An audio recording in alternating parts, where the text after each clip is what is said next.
ഇത് കണ്ടില്ലേ, 10 രൂപയ്ക്ക് ബിരിയാണി കിട്ടുന്ന സ്ഥലം കൂടിയാണ് ഹൈദരാബാദ്. ബീഫ് കഴിക്കുമോന്ന്, അതും ഒരു മലയാളിയോടെ. ആക്ച്വലി ഞാൻ പറയേണ്ടതെന്ന് വിചാരിച്ചത്, എന്തിനാ വെറുതെ ബാഡ് എക്സ്പീരിയൻസ് ഒക്കെ നിങ്ങളുടെ അടുത്തേക്ക് പറയുന്നത്. അത്ര ഹൈപ്പുള്ള സംഭവമാണെങ്കിൽ നമുക്ക് കഴിക്കുമ്പോൾ ഹൈപ്പിനുള്ളതില്ല എന്ന് പറയില്ലേ, പക്ഷേ ഹലീമിൻ്റെ കേസിൽ അത് പറയാൻ പറ്റില്ല കേട്ടോ. 10 രൂപയുടെ മോക്ടൈലാണെന്ന് പറഞ്ഞ് വെറുതെ അണ്ടർ എസ്റ്റിമേറ്റ് ചെയ്തു, പക്ഷേ സംഭവം കൊള്ളായിരുന്നു. ഹൈദരാബാദിലെ റൂമിനെ കുറിച്ച് പറയാനാണെന്നുണ്ടെങ്കിൽ ഒരു വലിയൊരു കഥയാണ്. ഹൈദരാബാദ് വന്ന് ഇത് കഴിച്ചില്ല എന്നുണ്ടെന്നുണ്ടെങ്കിൽ നഷ്ടമാണ്, നഷ്ടമാണ്, നഷ്ടമാണ്. Welcome back every one. കേരളത്തിൽ നിന്ന് ഹൈദരാബാദിലേക്ക് ട്രെയിനിലുള്ള ചീപ്പർ ഓപ്ഷൻസും കാര്യങ്ങളെല്ലാം നമ്മൾ എപ്പിസോഡ് 1 ഡീറ്റെയിൽ ആയിട്ട് തന്നെ ഡിസ്കസ് ചെയ്തിരുന്നു. എപ്പിസോഡ് 2 ഹൈദരാബാദിൽ എത്തിക്കഴിഞ്ഞിട്ടുണ്ടെന്നുണ്ടെങ്കിൽ അക്കോമഡേഷൻ ഓപ്ഷൻസ് എങ്ങനെയൊക്കെയാണ്, ഹോട്ടലാണെങ്കിൽ അതല്ല ഹോസ്റ്റലാണെന്നുണ്ടെങ്കിൽ വളരെ ചീപ്പായിട്ടുള്ള ആ ഒരു ഓപ്ഷൻ ഏതാണ്, പിന്നെ ഇവിടുത്തെ ലോക്കൽ ട്രാൻസ്പോർട്ടേഷൻ, പിന്നെ ഹൈദരാബാദ് എന്ന് പറയുമ്പോൾ ഭക്ഷണം എക്സ്പ്ലോർ ചെയ്യാൻ വേണ്ടി തന്നെ ഒരു മാസം തികച്ചും വേണ്ടി വരുന്ന ഒരു സ്ഥലം കൂടിയാണ് ഹൈദരാബാദ്. അപ്പോൾ ഈ വക കാര്യങ്ങളൊക്കെയാണ് നമ്മളുടെ എപ്പിസോഡ് 2 ഈ എപ്പിസോഡിൽ നമ്മൾ ഡിസ്കസ് ചെയ്യാൻ പോകുന്നത്. And welcome to miles points and passport. നിങ്ങൾ കണ്ടു കാണും, റാപ്പിഡോ ബൈക്ക് ടാക്സിയാണ് ഞാൻ ഈ ചാർമിനാർ ഭാഗത്തേക്ക് വരാനായിട്ട് ഉപയോഗിച്ചത്. ഓൾഡ് സിറ്റി എന്നാണ് ഈ ചാർമിനാറുള്ള ഭാഗം അറിയപ്പെടുന്നത്. ഓൾഡ് സിറ്റിയിലേക്ക് വരാനാണെന്നുണ്ടെങ്കിൽ ഡയറക്റ്റ് നമുക്ക് മെട്രോ സർവീസ് ഒന്നുമില്ല. നമ്മളൊരു MG ബസ് സ്റ്റേഷൻ എന്ന് പറയുന്ന ബസ് സ്റ്റേഷനിൽ ഇറങ്ങി അവിടെ നിന്നൊരു റാപ്പിഡോ ടാക്സി എടുക്കുന്നതായിരിക്കും ഏറ്റവും എളുപ്പമുള്ളത്. പിന്നെ ബസ്സസ് അവൈലബിൾ ആണ്, പക്ഷേ ബസ്സിൻ്റെ ഒരു പ്രശ്നം എന്ന് വെച്ചിട്ടുണ്ടെങ്കിൽ ഈ ഹൈദരാബാദിലെ ട്രാഫിക് ബ്ലോക്ക് എന്ന് പറയുന്നത് അത് നമുക്ക് ഒട്ടും പ്രഡിക്റ്റ് ചെയ്യാൻ പറ്റില്ല. ചിലപ്പോൾ മണിക്കൂറുകളോളം ബസ്സിൽ തന്നെ ഇരിക്കേണ്ടി വരും. അപ്പോൾ ബസ്സിൽ വന്നു കഴിഞ്ഞിട്ടുണ്ടെന്നുണ്ടെങ്കിൽ സമയം പോക്ക് തന്നെയാണ്. അപ്പോൾ എപ്പോഴും മെട്രോ പ്ലസ് റാപ്പിഡോ ടാക്സി ഇതാണ് ഞാൻ എപ്പോഴും പ്രിഫർ ചെയ്യുന്നത്. പിന്നെ ചാർമിനാറിൻ്റെ ആ ഭാഗത്തേക്ക് കുറച്ച് കഴിയുമ്പോഴേക്കും നമുക്ക് നടന്ന് തന്നെ പോകേണ്ടി വരും, കാരണം അത്രയ്ക്ക് തിരക്കാണ്. ഞാനിപ്പോൾ ഇത് നോമ്പിൻ്റെ സമയമായതുകൊണ്ട് തന്നെ, നോമ്പ് ഈവനിങ്, അതായത് ബാങ്ക് കൊടുക്കുന്ന സമയമായതുകൊണ്ട് നല്ല നല്ല നല്ല തിരക്കായിരുന്നു. അപ്പോൾ ചാർമിനാർ ഭാഗത്തേക്ക് വരികയാണെന്നുണ്ടെങ്കിൽ പോക്കറ്റടി തുടങ്ങിയ കാര്യങ്ങളൊക്കെ പ്രത്യേകം ശ്രദ്ധിക്കുക, കാരണം ഇത്രയും തിരക്കുള്ള സ്ഥലങ്ങളൊക്കെ ആകുമ്പോൾ ഈ കാര്യങ്ങളൊക്കെ പ്രത്യേകം നമ്മൾ ശ്രദ്ധിക്കണം. ഈ ചാർമിനാർ പരിസരത്തേക്ക് ഏറ്റവും കൂടുതൽ ആളുകൾ വരുന്നത് 2 കാര്യങ്ങൾക്കാണ്. ഒന്ന് ഭക്ഷണം, പിന്നെ ഷോപ്പിംഗ്. ഈ ഷോപ്പിംഗ് എന്നൊക്കെ പറയുമ്പോൾ ഈ പെൺകുട്ടികളൊക്കെ ഉപയോഗിക്കുന്ന വസ്ത്രങ്ങളാണെന്നുണ്ടെങ്കിലും പിന്നെ അവരുടെ ഓർണമെന്റ്സ് ഒക്കെ ആണെങ്കിലും ഈ ഫാൻസി ഓർണമെന്റ്സ് ഒക്കെ ഉണ്ടല്ലോ, അതൊക്കെ ഭയങ്കര ഭയങ്കര വിലക്കുറവാണ്. ആൻഡ് ചില സ്ഥലത്ത് നമുക്ക് ബാർഗെയിൻ ചെയ്ത് വാങ്ങാൻ പറ്റും, ചില സ്ഥലത്ത് ഒരു ഫിക്സഡ് പ്രൈസ് എന്ന് പറഞ്ഞ് എഴുതി വെച്ചിട്ടുണ്ടാവും. പക്ഷേ ആ ഫിക്സഡ് പ്രൈസ് ഉണ്ടല്ലോ, ആ ഫിക്സഡ് പ്രൈസ് എന്ന് പറയുന്നത് നമ്മൾ കേരളത്തിൽ മുടക്കുന്നതിൻ്റെ ഒരു 4/1 പോലും ഉണ്ടാവില്ല. അത്രയും ലാഭമുള്ള ഒരു ഏരിയയും കൂടിയാണ്. ചരിത്രമുറങ്ങുന്ന ചാർമിനാറാണ് മുൻപിൽ കാണുന്നത്. പക്ഷേ എപ്പോഴൊക്കെ ഹൈദരാബാദ് വന്നിട്ടുണ്ടോ അപ്പോഴെല്ലാം ചാർമിനാർ പരിസരത്തേക്ക് വന്നിട്ടുണ്ട്. അതെല്ലാം വൈകുന്നേരങ്ങളിലാണ്. ഇന്നേ വരെ ഈ ചാർമിനാറിൻ്റെ മുകളിലേക്ക് ഒന്നും കയറാൻ പറ്റിയിട്ടില്ല. മുകളിലേക്ക് കയറാൻ പറ്റുമെന്നൊക്കെ പറയുന്നു, പക്ഷേ ഞാനിതുവരെ കയറിയിട്ടില്ല. കാരണം എപ്പോഴും വൈകിട്ടാണ് വരുന്നത്. കാരണം നമ്മളിവിടെ വരുന്ന നിമ്ര കഫേ, പിന്നെ ഇവിടെ മാത്രം കിട്ടുന്ന ചിക്കൻ കീമ, ഷവർമയൊക്കെ ഉണ്ട്, സ്ട്രീറ്റ് ഫുഡിൻ്റെ. അപ്പോൾ ഒരു സ്ട്രീറ്റ് ഫുഡും കാര്യങ്ങളൊക്കെ എക്സ്പ്ലോർ ചെയ്യാൻ വേണ്ടി, എക്സ്പീരിയൻസ് ചെയ്യാൻ വേണ്ടി എപ്പോഴും വൈകിട്ടാണ് വരുന്നത്. വൈകിട്ട് വരുന്നതുകൊണ്ട് തന്നെ ഇന്നേ വരെ എനിക്ക് ചാർമിനാറിൻ്റെ അകത്തേക്ക് കയറാൻ പറ്റിയിട്ടില്ല. ആരെങ്കിലുമൊക്കെ ചാർമിനാറിൻ്റെ ഇത് മുകളിലോട്ടൊക്കെ കയറിയിട്ടുണ്ടെന്നുണ്ടെന്നുണ്ടെങ്കിൽ അവരെ എക്സ്പീരിയൻസ് കമൻ്റായിട്ട് ഇടുക. എനിക്ക് ഇതുവരെ പറ്റിയിട്ടില്ല. ഇവിടെ വന്നതിൻ്റെ മെയിൻ ഉദ്ദേശം എന്ന് പറയുന്നത് ഭക്ഷണമാണ്. അപ്പോൾ നിമ്ര കഫേയിലുള്ളതാണ് ഇറാനി ചായ ആൻഡ് ബൺ മസ്ക. ബട്ടർ ബണ്ണിനാണ് ബൺ മസ്ക എന്ന് പറയുന്നത്. അപ്പോൾ ഇത് വർഷങ്ങളായിട്ട് ഹൈദരാബാദിലുള്ള എല്ലാവരും, അതായത് വെളുപ്പിന് 4 മണി സുബഹി ആ സമയത്തിനൊക്കെ മുൻപായിട്ട് തന്നെ ഈ നിമ്ര കഫേയിൽ നിന്ന് ഈ ഇറാനി ചായ വളരെ ടേസ്റ്റിയാണ് കേട്ടോ. 25 റുപ്പീസിന് അത് വർത്താണ്. ഇറാനി ചായയും ബൺ മസ്കയൊക്കെ കഴിച്ച് പള്ളിയിലേക്ക് പോകുന്ന ആൾക്കാരെയൊക്കെ നമുക്ക് വെളുപ്പിന് വന്നു കഴിഞ്ഞാൽ കാണാം. ഒരു സമൂഹ നോമ്പുറൊക്കെ കൊള്ളാൻ തോന്നുന്നു. ഈ നിമ്ര കഫേയുടെ ഇറാനി ചായ കൊള്ളാട്ടാ. 25 രൂപ മുടക്കുന്നുണ്ടെങ്കിലും അതിനുള്ള പാലിൻ്റെ അതൊക്കെ നമുക്ക് നല്ലോണം കിട്ടുന്നുണ്ട്. വന്നത് നോമ്പിൻ്റെ സമയത്തായതുകൊണ്ടും നോമ്പിന് ഹൈദരാബാദിലെ ഏറ്റവും ഫേമസ് ഹലീം ആയതുകൊണ്ടും ഹലീമിലെ ഏറ്റവും ഫേമസ് പിസ്ത ഹൗസ് ആയതുകൊണ്ടും നേരെ പിസ്ത ഹൗസിൽ നിന്ന് ഹലീം പാർസൽ വാങ്ങാൻ വേണ്ടി പോവുകയാണ്. പിസ്ത ഹൗസ് വളരെ വളരെ ഫേമസ് ആണ് ഹലീമിൻ്റെ കാര്യത്തിൽ. സൽമാൻ ഖാൻ്റെ ഏറ്റവും ഫേവറേറ്റ് ആണ് എന്നുള്ള രീതിയിലൊക്കെ പിസ്ത ഹൗസിന് ഒരുപാട് ബ്രാൻഡിങ്ങും കാര്യങ്ങളൊക്കെ കിട്ടുന്നുണ്ട്. അവിടെ ഇത് പാർസൽ മേടിക്കാൻ വേണ്ടി ചെന്നപ്പോൾ ലോകത്ത് ഏറ്റവും കൂടുതൽ ഹലീം ഉണ്ടാകുന്നതും പിസ്ത ഹൗസ് തന്നെയാണെന്നാണ് അവർ അവകാശപ്പെടുന്നത്. അപ്പോൾ ആക്ച്വലി ഞാനിവിടെ ചെന്നപ്പോൾ പാഴ്സൽ കൊടുക്കാൻ വേണ്ടി അവിടുത്തെ സ്റ്റാഫ് മുഴുവൻ ഫ്രണ്ടിലേക്ക് ഇറങ്ങി ഒരു കൗണ്ടറും കാര്യങ്ങളൊക്കെ ഇട്ട് അവിടെ കച്ചവടം തകർത്ത് നടക്കുകയാണ്. ആക്ച്വലി നോമ്പിൻ്റെ സമയമായതുകൊണ്ടാണ് അകത്ത് കയറി ആരും ഭക്ഷണം കഴിക്കാത്തത്. എന്നെപ്പോലെ നോമ്പ് പിടിക്കാത്ത ആൾക്കാരൊക്കെ ഉണ്ടെന്നുണ്ടെങ്കിലാണ്, പക്ഷേ അകത്ത് കയറിയിരുന്ന് ഭക്ഷണം കഴിക്കാനുള്ള ഒരു ഓപ്ഷൻ ആ സമയത്ത് അവിടെ അവൈലബിൾ ആയിരുന്നില്ല. ഞാൻ പാഴ്സൽ വാങ്ങാനാണ് നിന്നത്. പാഴ്സൽ വാങ്ങാൻ തന്നെ ഏകദേശം ഒരു 10-20 മിനിറ്റോളം എടുത്തു, കാരണം ഈ കാണുന്നതല്ല യഥാർത്ഥ തിരക്ക്. ആദ്യം പേയ്മെൻറ്റ് കൊടുത്തു കഴിഞ്ഞിട്ട് ഒരു റെസിപ്റ്റ് വാങ്ങണം. ഈ റെസിപ്റ്റ് വാങ്ങിക്കഴിഞ്ഞ് റെസിപ്റ്റ് കൊടുത്തിട്ടാണ് നമുക്ക് ഹലീം പാഴ്സലായിട്ട് കിട്ടുകയുള്ളൂ. 320 രൂപ. കണ്ടോ 320 രൂപയാണ് ഒരു മട്ടൺ ഹലീമിൻ്റെ ഒരു ചെറിയ, അതായത് ഒരു പോർഷൻ. പക്ഷേ ഒരാൾക്ക് അത് ലാവിഷാണ് കേട്ടോ. ഞാനിത് കണ്ടു കഴിഞ്ഞപ്പോൾ, കയ്യിലേക്ക് കിട്ടിക്കഴിഞ്ഞപ്പോൾ വളരെ ചെറുതാണല്ലോ, ക്വാണ്ടിറ്റി കുറവാണല്ലോ എന്നൊക്കെ എനിക്ക് തോന്നി. പക്ഷേ അത് കഴിച്ചു തീർക്കാൻ നല്ല രീതിയിൽ കഷ്ടപ്പാടായിരുന്നു. ഐ മീൻ, ഒരാൾക്ക് ധാരാളമാണ്. 320 രൂപയ്ക്ക് എനിക്ക് വളരെയധികം വർത്തായിട്ടാണ് എനിക്ക് ഫീൽ ചെയ്തത്. കാരണം കേരളത്തിൽ നോമ്പിൻ്റെ സമയത്ത് ഹലീമിൻ്റെ 2-3 യാഗ്മ കബാബ്സ് എന്നൊക്കെ പറഞ്ഞ് 2-3 കടകളൊക്കെ കൊച്ചിയിൽ തുടങ്ങിയിരുന്നു. അവർ ചാർജ് ചെയ്യുന്നത് 750 കാര്യങ്ങളൊക്കെയാണ്. അവരുടെ ക്വാണ്ടിറ്റിയൊക്കെ വളരെ കുറവായിരുന്നു. ഇത് മട്ടണിലും ചിക്കനിലും ഹലീം അവൈലബിൾ ആണ്. മട്ടൺ ഹലീമിൻ്റെ വിലയാണ് ഹൈദരാബാദിൽ 320 രൂപ. ചിക്കൻ ഹലീം ആണെന്നുണ്ടെങ്കിൽ നിങ്ങൾക്ക് ചാർമിനാറിൻ്റെ പരിസരത്ത് നിന്ന് 100 രൂപയ്ക്ക് അല്ലെങ്കിൽ 60 രൂപയ്ക്കൊക്കെ ലഭിക്കും. ആക്ച്വലി 100 രൂപ 60 രൂപയ്ക്കൊക്കെ കിട്ടുന്നതൊക്കെ നല്ല രീതിയിലുള്ള പോർഷനാണ്. ഈ ഹലീം എന്ന് പറയുന്നത് ഒരു തവണ കഴിച്ചു കഴിഞ്ഞിട്ടുണ്ടെന്നുണ്ടെങ്കിൽ പിന്നെ അതിന് അഡിക്റ്റായി പോകും. അതായത് ഒറിജിനൽ ഹലീം ഈ ഹൈദരാബാദിൽ കിട്ടുന്നത്. അതിനകത്ത് ഈ പിസ്ത ഹൗസ് പോലുള്ള കുറേ ഫേമസ് ആയിട്ടുള്ള ബ്രാൻഡുകളുടെ കുറേ ഹലീമുണ്ട്. ഈ പിസ്ത ഹൗസിലെ ഹലീം എന്ന് പറയുന്നത് ഞാൻ കഴിച്ചു കഴിഞ്ഞപ്പോൾ ഒരു കാര്യം ഉറപ്പിച്ചു, ഇനി എപ്പോഴൊക്കെ ഹൈദരാബാദിൽ നോമ്പിൻ്റെ സമയത്ത് വരുന്നുണ്ടോ അപ്പോഴെല്ലാം പിസ്ത ഹൗസിൽ നിന്ന് ഹലീം കഴിക്കും. കാരണം നോമ്പിൻ്റെ സമയത്ത് മാത്രമേ ഹലീം കിട്ടുകയുള്ളൂ. പിന്നെ 10 രൂപയുടെ മോക്ടൈൽ എന്ന് പറഞ്ഞിട്ട് ഇവിടെ ഒരു സംഭവം കൊടുക്കുന്നുണ്ടായിരുന്നു. ആക്ച്വലി 10 രൂപയല്ലേ ഉള്ളൂ എന്ന് വിചാരിച്ചിട്ട് വാങ്ങിയതായിരുന്നു. പക്ഷേ ഭയങ്കര മധുരമായിരുന്നു. അപ്പോൾ നല്ല രീതിയിൽ മധുരമൊക്കെ ഇഷ്ടപ്പെടുന്ന ആളുകളാണെന്നുണ്ടെങ്കിൽ ആക്ച്വലി ഇത് വർത്തായിട്ടുള്ളൊരു കാര്യമാണ്. വെറും 10 രൂപയല്ലേ ഉള്ളൂ. കുഴപ്പമില്ല കേട്ടോ, സംഭവം കുഴപ്പമില്ല, കൊള്ളാം. 10 രൂപ കിട്ടുന്നതുകൊണ്ട് ഒരു സംശയം ഉണ്ടായിരുന്നു, പക്ഷേ സംശയമൊക്കെ മാറി, സംഭവം കൊള്ളാം. ഇതാണ് ഹലീം. ചാർമിനാറിൻ്റെ തിരക്കുണ്ട്. ഒരു സ്ഥലത്ത് ഇരുന്ന് ഹലീം കഴിച്ചു പോകാമെന്ന് വിചാരിച്ചു. പക്ഷേ ഒരു കയ്യിൽ ക്യാമറയും ഒരു കയ്യിൽ ഹലീമും കഴിക്കലടക്കില്ല. കഴിച്ച് കഴിഞ്ഞിട്ട് എങ്ങനെയാണ് ഈ ഹലീം എത്ര ഹൈപ്പ് ഉണ്ടെന്ന് പറഞ്ഞാലും നമ്മളത് കഴിക്കും വേണ്ടല്ലോ.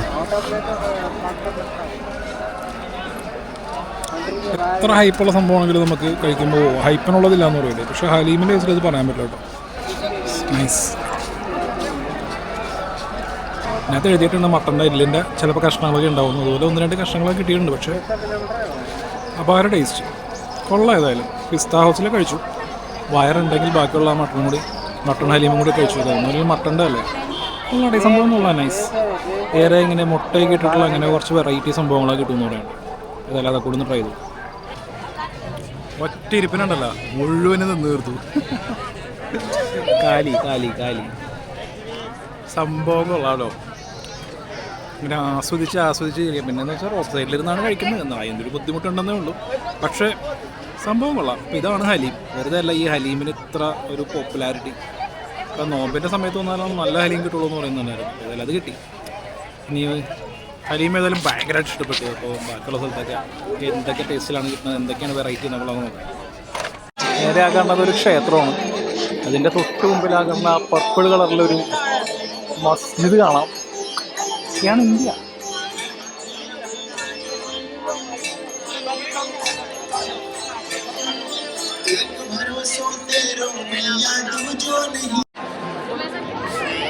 ബാങ്ക് കൊടുത്തു കഴിഞ്ഞാൽ പിന്നെ നിമ്ര തിരക്കുണ്ട്.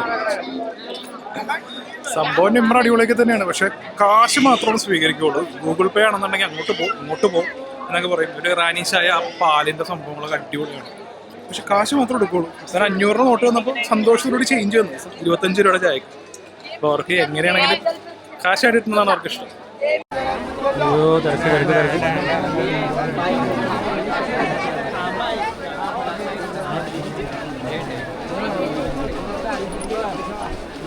ഹൈദരാബാദ് എന്ന് കഴിഞ്ഞിട്ടുണ്ടെങ്കിൽ നിർബന്ധമായിട്ടും കഴിക്കേണ്ട ഒന്നാണ് മിലൻ ജ്യൂസ് സെൻറ്ററിൽ കിട്ടുന്ന മൾബറി മലായി. ഈ തിരക്കും കാര്യങ്ങളൊക്കെ കണ്ടോ. തിരക്കിൽ ഒരു സ്ഥലത്ത് നിന്ന് ഷൂട്ട് ചെയ്യാനൊന്നും പറ്റുന്നുണ്ടായിരുന്നില്ല. അപ്പോൾ ഒരു കോർണറിൽ അവിടെ ഇരുന്ന് കണ്ട, ഇതാണ് മൾബറി മലായി എന്ന് പറയുന്നത്. മൾബറിയും പിന്നെ ഇവരുടെ മലായി സംഭവങ്ങളൊക്കെ ഇട്ടിട്ടുള്ളതാണ്. കിഡിലൻ സാധനമാണ്, കിഡിലൻ സാധനം. ഫാനായി മാറി ഒറ്റ തവണ കഴിച്ചപ്പോൾ തന്നെ. 140 രൂപയാണ് ഇതിൻ്റെ വില. പതുക്കെ തിരക്കിങ്ങനെ കൂടിക്കൂടി വരികയാണ്. ആക്ച്വലി ഹലീമും പിന്നെ ഈ പറഞ്ഞ മൾബറി മലായും കഴിക്കുമ്പോൾ തന്നെ വയർ ഫുള്ളാണ്. പിന്നെ എന്തെങ്കിലും ചെറുതായിട്ട് കഴിക്കാമല്ലോ എന്ന് വിചാരിച്ച് അവിടെ നടന്നപ്പോൾ അവിടെ കാണുന്ന ബൊഹ്റ ബീഫ് കട്ട്ലറ്റ് എന്ന് പറയുന്നൊരു സാധനമുണ്ട്. അപ്പോൾ എല്ലാം ചാർമിനാറിൻ്റെ പരിസരത്ത് തന്നെയാണ്. ഈ കാണുന്ന ഈ ഉണ്ടാക്കുന്നതാണ് ഈ ബീഫിൻ്റെയാണ്. അപ്പോൾ ബീഫ് ആയതുകൊണ്ട് തന്നെ ഒരു ബീഫാണ് നിങ്ങൾ കഴിക്കുമെന്നൊക്കെ ചോദിക്കും. അതൊരു വെറൈറ്റി എക്സ്പീരിയൻസ് ആയിരുന്നു. ഒരു മലയാളിയോടെ ബീഫ് കഴിക്കുമെന്ന്. 40 രൂപയായിരുന്നു ബൊഹ്റ ബീഫ് കട്ട്ലറ്റിനെ അവർ ചാർജ് ചെയ്തത്. 2 പീസ് ഉണ്ടായിരുന്നു. നല്ല രീതിയിൽ മീറ്റ് ഉണ്ടായ നല്ല ടേസ്റ്റി ആയിട്ടുള്ളായിരുന്നു. എനിക്ക് ആക്ച്വലി വീഡിയോ ഒന്നും എടുക്കാൻ പറ്റിയില്ല. പിന്നെ അവിടെ കുറേ അലഞ്ഞിരിഞ്ഞ് നടന്നു. ഇഷ്ടംപോലെ നടക്കാനുണ്ടല്ലോ ചാർമിനാറിൻ്റെ പരിസരത്ത്. കുറച്ച് കഴിഞ്ഞപ്പോൾ ഒരു ഹലീമും കഴിക്കാനുള്ള ഉണ്ടെന്ന് മനസ്സിലായി. അങ്ങനെ ചിക്കൻ ഹലീമാണ് ഇത്തവണ ഞാൻ തിരഞ്ഞെടുത്തത്. 100 രൂപയാണ് ചിക്കൻ ഹലീമയോട് ചാർജ് ചെയ്യുന്നത്. ഒരു ഫുൾ ചിക്കൻ ഹലീമാണ് ഈ കാണുന്നത്. ഒരു മുട്ട പകുതി മുറിച്ചൊക്കെ അതിനകത്ത് ഇട്ടിട്ടുണ്ടായിരുന്നു. മട്ടൺ വേറെ ടേസ്റ്റ് ആയിരുന്നു, ചിക്കൻ വേറെ ടേസ്റ്റ് ആയിരുന്നു. രണ്ടും കൊള്ളാം. അപ്പോൾ വാരാഹി ലക്ഷറി റൂംസ് എന്ന് പറഞ്ഞ് കണ്ടില്ലേ, ഇതാണ് ഈ റൂമാണ് നമ്മൾ എടുത്തിരിക്കുന്നത്. അടുത്ത 4 ദിവസത്തേക്ക് നമ്മൾ ഈ വാരാഹിയിലാണ് താമസിക്കാൻ പോകുന്നത്. ലക്ഷറി റൂംസ്, അവരുടെ റെസ്റ്റോറൻറ്റിൻ്റെ ഒരു കിച്ചണാണ്. നമുക്ക് മുകളിലേക്കാണ് പോകുന്നത്.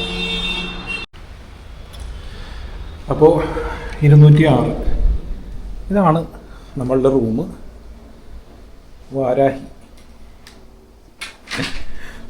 ഹൈദരാബാദിലെ റൂമിനെ കുറിച്ച് പറയാനാണെന്നുണ്ടെങ്കിൽ ഒരു വലിയൊരു കഥയാണ് ആക്ച്വലി, അത് ഞാൻ പറയാം.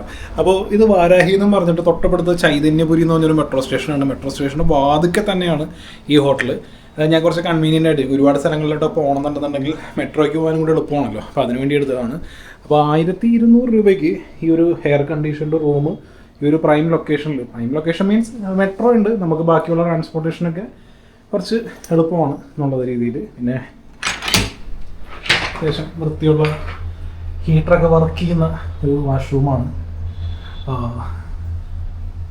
അതൊക്കെ എൻ്റെയാണ്, ഇവർ തരുന്നതല്ല കേട്ടോ. അപ്പോൾ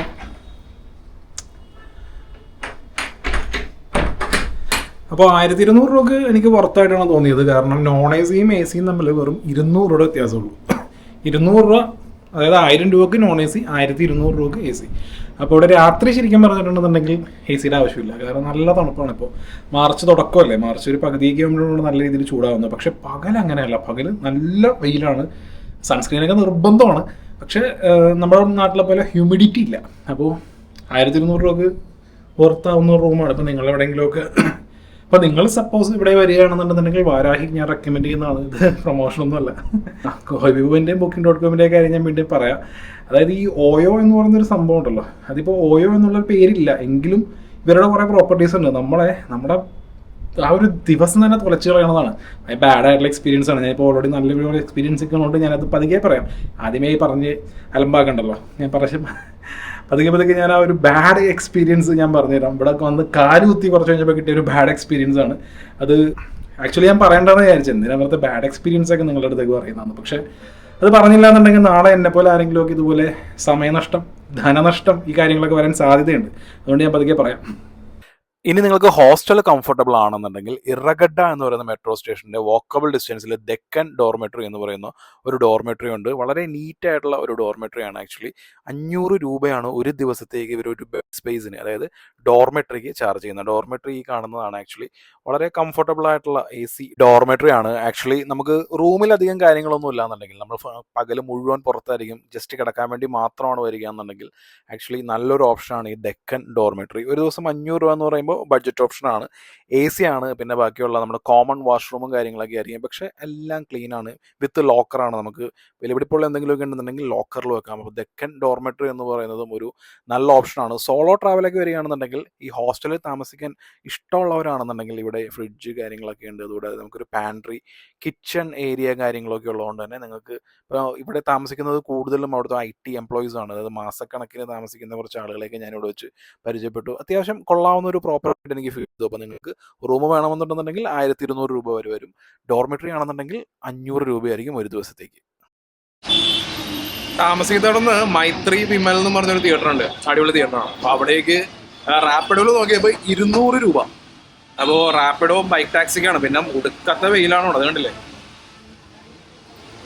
അപ്പോൾ ഈ കത്തുന്ന വെയിലത്ത് റാപ്പിഡോ ടാക്സി 200 കൊടുത്ത് പോകുന്നതിനേക്കാളും നമ്മളെ പബ്ലിക് ട്രാൻസ്പോർട്ടേഷൻ ആണ്. 1-2 ബസ് മാറി കയറണം. അപ്പോൾ ഇവിടെ വന്നു കഴിഞ്ഞിട്ട് നേരിടുന്ന പ്രധാന പ്രശ്നം എന്താണെന്ന് വെച്ചാൽ, കൂടുതലായിട്ടും നമുക്ക് ഈ ബസ്സുകളാണെന്നുണ്ടെങ്കിൽ ബസ് കാത്തു നിൽക്കണം, കുറേ സമയം വേണം. പിന്നെ 2-3 ബസ് മാറി കയറണം. ക്ലൈമറ്റും ഭയങ്കര ചൂടായതുകൊണ്ട് നടക്കില്ല. പക്ഷേ ഏറ്റവും ചീപ്പായിട്ടുള്ള മാർഗ്ഗമാണ് ഇപ്പോൾ ഇവിടെ നിന്ന്, ഞാൻ താമസിക്കുന്നിടത്തു നിന്ന് 45 രൂപ കൊടുത്തു കഴിഞ്ഞിട്ടുണ്ടെങ്കിൽ സെക്കന്ദരാബാദ് റെയിൽവേ സ്റ്റേഷൻ അവിടെ ഇറങ്ങാം. അവിടെ നിന്ന് വേറൊരു ബസ് പിടിച്ചു കഴിഞ്ഞാൽ 10 സ്റ്റോപ്പ് എന്തോ ഉള്ളൂ. ഇത് പിടിച്ചു കഴിഞ്ഞിട്ടുണ്ടെന്നുണ്ടെങ്കിൽ നമുക്ക് ഈ വൺ സൈഡ് 220 രൂപ എന്നുള്ളത്, ഇതിപ്പോൾ വൺ സൈഡ് നമുക്കൊരു 60 രൂപയിലൊക്കെ നമുക്ക് ഈ പറഞ്ഞ സ്ഥലത്ത് എത്താൻ പറ്റും. പക്ഷേ സമയം ഒരുപാട് വേണ്ടി വരും. കാരണം ഒരു 3/4 മണിക്കൂർ കൊണ്ട് എത്തേണ്ട സ്ഥലത്ത് നമ്മളിപ്പോൾ 1.5 മണിക്കൂർ കൊണ്ടായിരിക്കും എത്തുന്നത്. അതാണ് ഒരു ഡിഫറൻസ്. അടുത്ത ബസ്സിൽ കയറിയ മറ്റേത് പഴയ വണ്ടി, ഇത് പുതിയ വണ്ടി. ടിക്കറ്റ് റേറ്റ് സെയിം ആവാൻ ചാൻസ് ഇല്ല, എന്നാലും നോക്കാം. ഇടിഞ്ഞ വെയിൽ, രക്ഷയില്ല.